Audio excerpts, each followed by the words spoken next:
Hello and welcome back to Unreal 1. We have successfully entered Outpost 3J, and here we will attempt to go through Outpost 3J. Yay. Now, this is a Scar outpost, so we will be facing a bunch of different Scar opposition. Like this one. Guy. That's Mr. Rolly. See what I mean, though? He fell down, and he wasn't dead. Well, now he's dead. Yes, now he's dead. Because he actually fell like a corpse instead of a coward.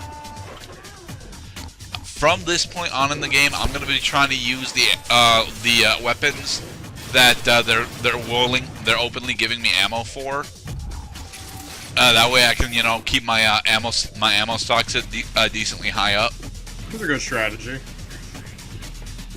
Like playing the fighting style that they intended for you. Not terribly crazy about these ricochet bullets, though. Yeah, the Razor Jack is very dangerous in hallways. It's a really cool weapon, it's just very dangerous. Just make sure he's really dead. Very good. And the main bay door controls. Woot.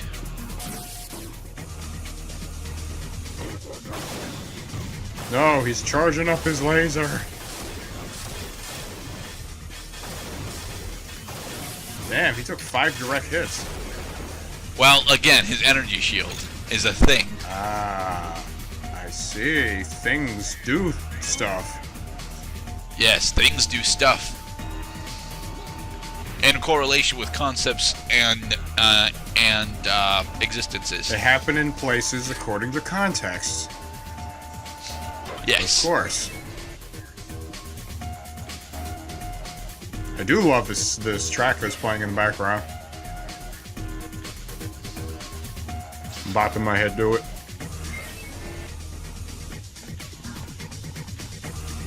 This button does not seem to function. Yeah, it doesn't. It's not responding. Oh, it only sends and calls the elevator. That's. Are we sure about that? Nope. Hey. Oh look! It's an interceptor. Are we gonna fly away? We are not gonna fly away on the interceptor. Not to parts unknown.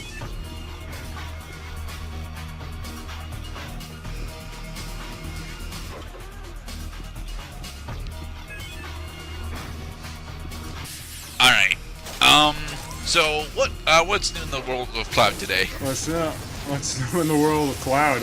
It's funny you asked me that. I have to retrieve my library card, not from the library where I left it, but at a library where apparently it ended up after it got shipped attached to a book. Huh. I have no idea how it happened, but I intend to make right. Basically, shortly after we're all set today.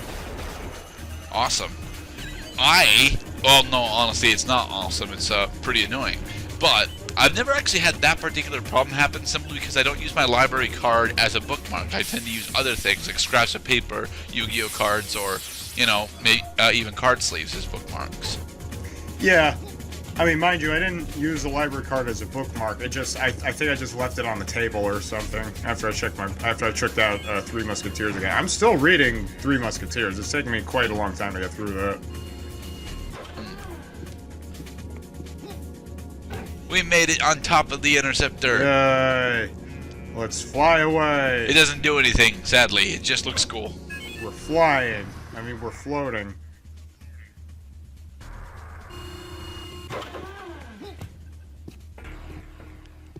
We have to hit the other buttons. We've disabled the force field, but the other buttons actually do stuff as well. Are we trying to ground that interceptor?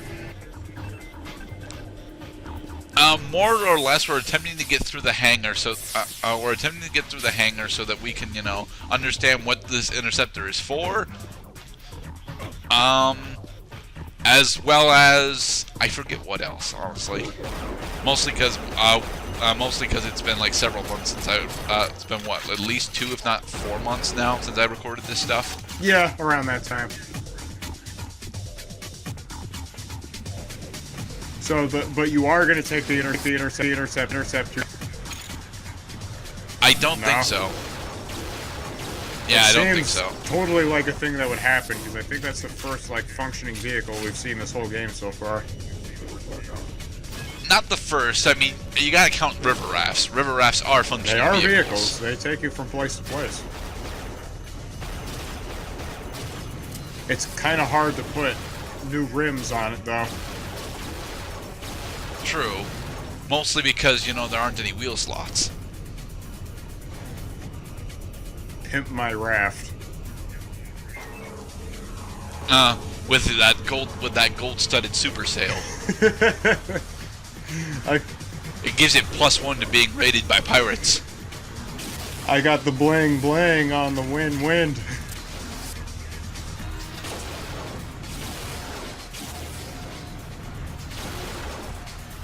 So do you take damage if you go into that force field? No.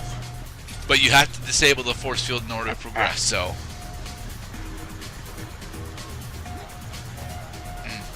Oh, look, a graphics That surface is clipping.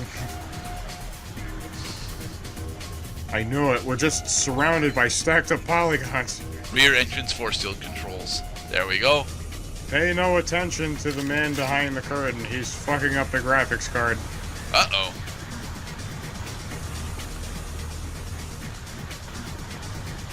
I kind of like that the force field does no damage. Yeah. I'm used to force fields that do damage, and a lot of times you just beg the question, what? I was just checking. I can't check? There we go. I get it. I can't... Well, now I can walk through it. Ow. Punished me.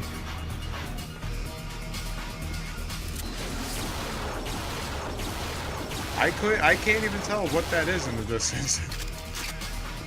It's a Scar mercenary. Well, not a Scar mercenary, but a mercenary. That guy did, like, absolutely no strafing. This guy's strafing. Yeah. The ASMD is honestly one of the best ranged weapons in the game, simply because of its railgun nature. Yeah. If you hit something, it's guaranteed to do a set amount of damage. Versus the railgun, which... Now, thankfully, it's not like the Quake railgun, because the Quake railgun is just, you know, the best weapon ever. Yeah. Are you familiar with the Quake 2 railgun? I have not played Quake 2, so the answer is no. Damn. Ooh, there's a cliff over there. Are you familiar with Time Splitters 3 minigun? No, I am not. Although I assume it's actually a really powerful weapon. It's got two modes of fire. The first mode lets you do a warm-up first, but you get maximum clip before you have to cool down. And the second mode of fire already warms it up so that you get to fire as soon as you hit the trigger, but you don't get to shoot for as long. Ah. That honestly sounds quite a bit like Unreal Tournament's minigun, but the point of Unreal Tournament's minigun is primary fire is a very steady, consistent stream of damage, whereas the alternate fire is a much slower stream of more damage. Interesting. So what, you do more damage per bullet if you shoot more slowly? Yes, because they're incendiary rounds. Oh. Oh, so you have to consume incendiary bullets in order to do that. Well, yes, but they act like normal. Your ammo count denotes them as normal bullets, but they're very clearly incendiary rounds. They leave they have small fire particle effects. I think I forget. Are incendiary rounds like tracer rounds? I don't think tracer's the right word for it. Tracer. I mean, there is like an incendiary-ish type bullet that you can use if you... Actually, wait, no, that's right. You can't... Tracer rounds are illegal at gun ranges. I just remembered.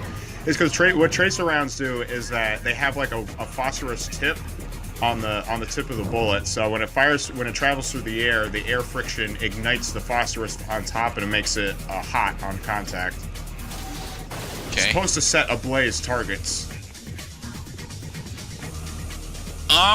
That's very much like the minigun's alternate fire, although the fire effect is very minor. It does more damage, but it doesn't actually set other things on fire. Right, but the more damage is always worth it.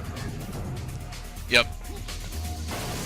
I prefer the alternate fire over the primary fire for the minigun in Unreal Tournament. And suddenly I was reminded of the Notre Dame level from Time Splitters 2, where you had a challenge. You had to fire grenades through all the stained glass windows in the cathedral. No, why did you have to break all the stained glass windows? Because. Literally just because it's one of the challenges that you have to do. Ah. Another challenge is you have to go to a army base in Siberia and break all the windows with grenades out of your alternate fire AK-47. I remember a certain video games having the grenade on the AK-47. Where's it? It was never a good grenade, though. Yeah, it just takes too long to explode. No. It was that was not actually my problem. My problem is usually it's a very tiny fucking grenade. Yeah, and then you just feel like you're just popping firecrackers, but the ammo is so rare you don't even get to do it for that long. Yeah.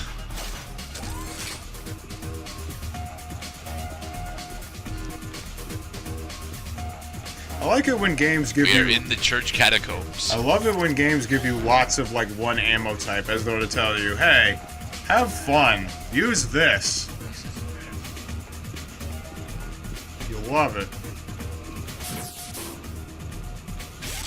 Sets enemies on fire.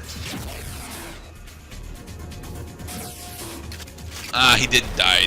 Did he dodge it? No, he didn't dodge it. He just didn't die. Yeah, he already took a lot of damage.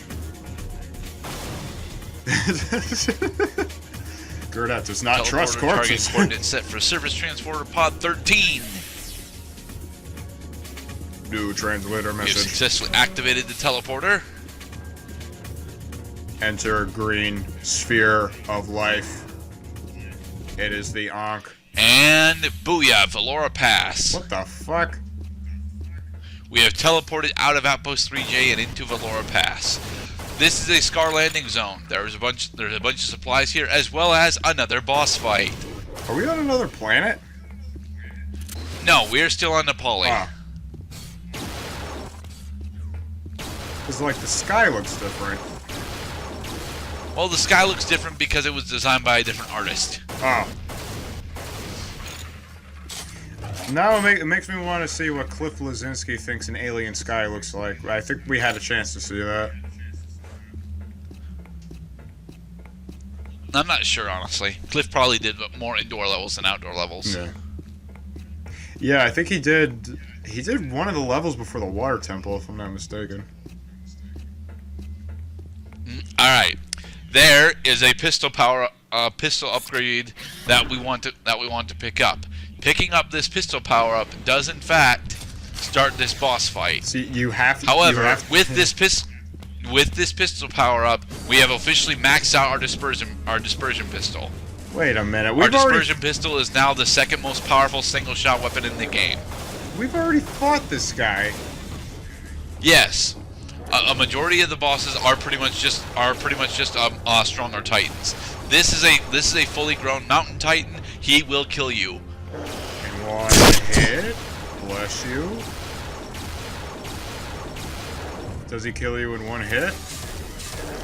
He might if you get hit directly with the rocks. Don't get hit directly with the rocks. See how they are painful. See how they crack against the wall?